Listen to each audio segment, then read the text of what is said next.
सीख जो जीवन बदल दे। एक राजा था जिसका नाम रामधन था। उनके जीवन में सभी सुख थे। राज्य का कामकाज भी ऐशो आराम से चल रहा था। राजा के नैतिक गुणों के कारण प्रजा भी बहुत प्रसन्न थी और जिस राज्य में प्रजा खुश रहती है वहाँ की आर्थिक व्यवस्था भी दुरुस्त होती है। इस प्रकार हर क्षेत्र में राज्य का प्रवाह अच्छा था। इतने सुखों के बाद भी राजा दुखी था क्योंकि उसकी कोई संतान नहीं थी। यह गम राजा को अंदर ही अंदर सताता रहता था। प्रजा को भी इस बात का बहुत दुख था। वर्षों के बाद राजा की यह मुराद पूरी हुई और उसे एक पुत्र की प्राप्ति हुई। पूरे नगर में कई दिनों तक जश्न मना। नागरिकों को राजमहल में दावत दी गई। राजा की इस खुशी में प्रजा भी झूम रही थी। समय बीतता जा रहा था। राजकुमार का नाम नंदन सिंह रखा गया। पूजा पाठ एवं इंतजार के बाद राजा को संतान प्राप्त हुई थी, इसलिए उसे बड़े लाड़ प्यार से रखा जाता था। लेकिन अति किसी बात की अच्छी नहीं होती। अधिक लाड़ ने नंदन सिंह को बहुत बिगाड़ दिया था। बचपन में तो नंदन की सभी बातें दिल को लुभाती थी, पर बड़े होते होते यही बातें बदतमीजी लगने लगती है। नंदन बहुत ज़्यादा जिद्दी हो गया था। उसके मन में अहंकार आ गया था।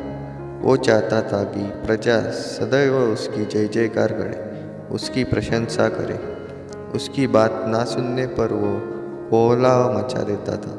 बेचारे सैनिकों को तो वो पैर की जूती ही समझता था। आए दिन उसका प्रकोप प्रजा पर उतरने लगा था। वो खुद को भगवान के समान पूजता देखना चाहता था। आयु तो बहुत कम थी, लेकिन अहम कई गुना बढ़ चुका था। नंदन के इस व्यवहार से सभी दुखी थे। प्रजा आए दिन दरबार में नंदन की शिकायत लेकर आती थी, जिसके कारण राजा का सिर लज्जा से झुक जाता था। यह एक गंभीर विषय बन चुका था। एक दिन राजा ने सभी खास दरबारियों एवं मंत्रियों की सभा बुलवाई और उनसे अपनी दिल की बात कही कि वे राजकुमार के इस व्यवहार से अत्यंत दुखी है। राजकुमार इस राज्य का भविष्य है। अगर उनका व्यवहार यही रहा तो राज्य की खुशहाली चंद दिनों में ही जाती रहेगी। दरबारी राजा को सांत्वना देते हैं और कहते हैं कि आप हिम्मत रखें, वरना प्रजा निस्सहाय हो जाएगी। मंत्री ने सुझाव दिया कि राजकुमार को एक उचित मार्गदर्शन एवं सामान्य जीवन की अनुभव की जरूरत है। आप उन्हें गुरु राधागुप्त के आश्रम भेज दीजिए। सुना है वहाँ जानवर भी इंसान बनकर निकलता है। यह बात राजा को पसंद आई और उसने नंदन को गुरुजी के आश्रम भेजा। अगले दिन राजा अपने पुत्र के साथ गुरुजी के आश्रम पहुँचे। राजा ने गुरु राधागुप्त के साथ अकेले में बात की और नंदन के विषय में सारी बातें कही। गुरुजी ने राजा को आश्वस्त किया कि वे जब अपने पुत्र से मिलेंगे तब उन्हें गर्व महसूस होगा। गुरुजी के ऐसे शब्द सुनकर राजा को शांति महसूस हुई और वे सहर्ष अपने पुत्र को आश्रम में छोड़कर राजमहल लौट गए।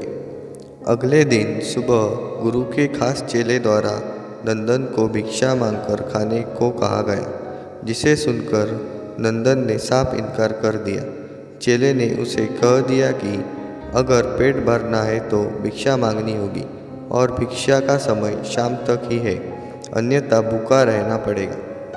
नंदन ने अपनी अकड़ में चेले की बात नहीं मानी और शाम होते होते उसे भूख लगने लगी, लेकिन उसे खाने को नहीं मिला। दूसरे दिन उसने भिक्षा मांगना शुरू किया। शुरुआत में बोल के कारण उसे कोई भिक्षा नहीं देता था, लेकिन गुरुकुल में सभी के साथ बैठने पर उसे आधा पेट भोजन मिल जाता था। धीरे धीरे उसे मीठे बोल का महत्व समझ आने लगा और करीब 1 महीने बाद नंदन को भरपेट भोजन मिला, जिसके बाद उसके व्यवहार में बहुत परिवर्तन आए। इस तरह गुरुकुल के सभी नियमों ने राजकुमार में बहुत से परिवर्तन किए। जिसे राधा गुप्त जी भी समझ रहे थे। एक दिन राधा गुप्त जी ने नंदन को अपने साथ सुबह सवेरे सैर पर चलने कहा। दोनों सैर पर निकल गए। रास्ते भर बहुत बातें की। गुरुजी ने नंदन से कहा कि तुम बहुत बुद्धिमान हो और तुमने अधिक ऊर्जा है जिसका तुम्हें सही दिशा में उपयोग करना आना चाहिए। दोनों चलते चलते एक सुंदर बाग में पहुंच गए जहां बहुत सुंदर सुंदर फूल थे जिससे बाग महक रहा था। गुरुजी ने नंदन को बाग से पूजा के लिए गुलाब के फूल तोड़ने कहा। नंदन झट से सुंदर गुलाब तोड़ लाया और अपने गुरु के सामने रख दिए। अब गुरुजी ने उसे नीम के पत्ते तोड़कर लाने कहा। नंदन वो भी ले आया। अब गुरुजी ने उसे गुलाब सूंघने दिया और कहा, बताओ कैसे लगता है। नंदन ने गुलाब सूंघा और गुलाब की बहुत तारीफ की। फिर गुरुजी उससे नीम के पत्ते चखकर उसके बारे में कहने को कहा। जैसे ही नंदन ने नीम के पत्ते खाए उसका मुंह कड़वा हो गया और उसने उसकी बहुत निंदा की और जतर कतर पीने का पानी ढूंढने लगा। नंदन की यह दशा देख गुरुजी मुस्कुरा रहे थे।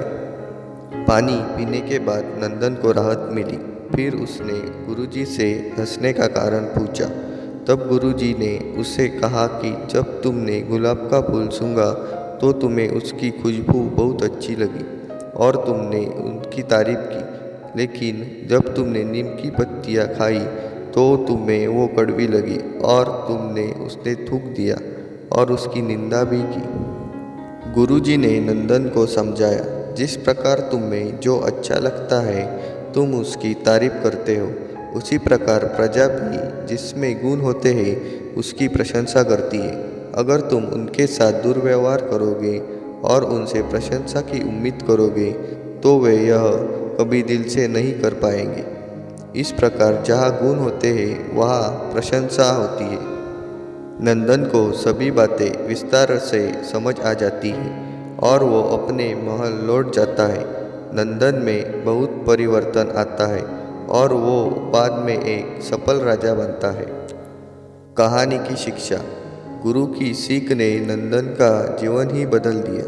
वो एक क्रूर राजकुमार से एक न्यायप्रिय दयालु राजा बन गया।